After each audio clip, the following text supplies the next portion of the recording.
إذا تعرفنا على الخصم ديالنا في دور الربع اللي هو منتخب الكاميرون.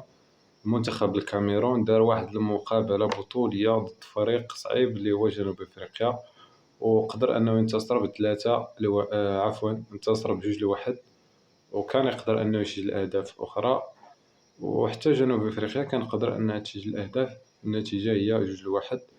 المقابلة يمكن نقول أنها متكافئة، لكن الفريق ديال الكاميرون كان عنده النجاعة الهجومية.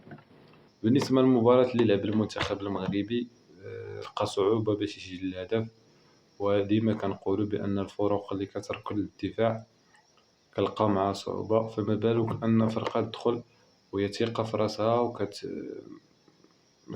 كتعرف الاستحواذ على الكرة، ما كتمشيلهاش الكرة دغيا اللي هي منتخب تنزانيا. ولكن على العموم خص في هاد الماتشات تكون مركز طيلة المقابلة، والهدف غادي يجي وما يكونش هناك مغامرات غير محسوبة.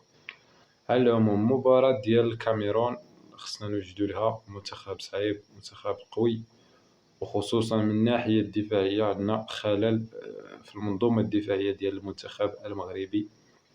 على العموم نفكروا في الماتش الجاي. للأسف تصاب لنا لاعب مهم اللي هو النحي، ولكن هذا قدر الله ما عندك ما دير. الماتش الجاي غادي يكون نهار يوم الجمعة على الساعة 8، لذلك كنتمناو أن الركراكي يخدم الأمور الدفاعية، وكنتمناو التوفيق للمنتخب الوطني المغربي. حنا راه مع المنتخب المغربي، ولا كانت شي انتقادات راه في صالح المنتخب المغربي، لأن البطولة كتنظف بلادك، ما خصهاش تخرج من بلادك، خصوصا أننا ما فزناش باللقب هذه 50 عام.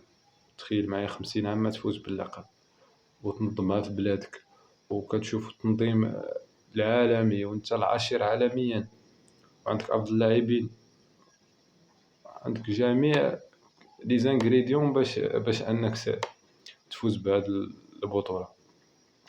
ونتمناو المنتخب المغربي انه يتطور، لانه عاد دخلنا المباريات الصعبة كما كنقولوا، دخلنا المعقول، وهذا الشيء اللي كاين.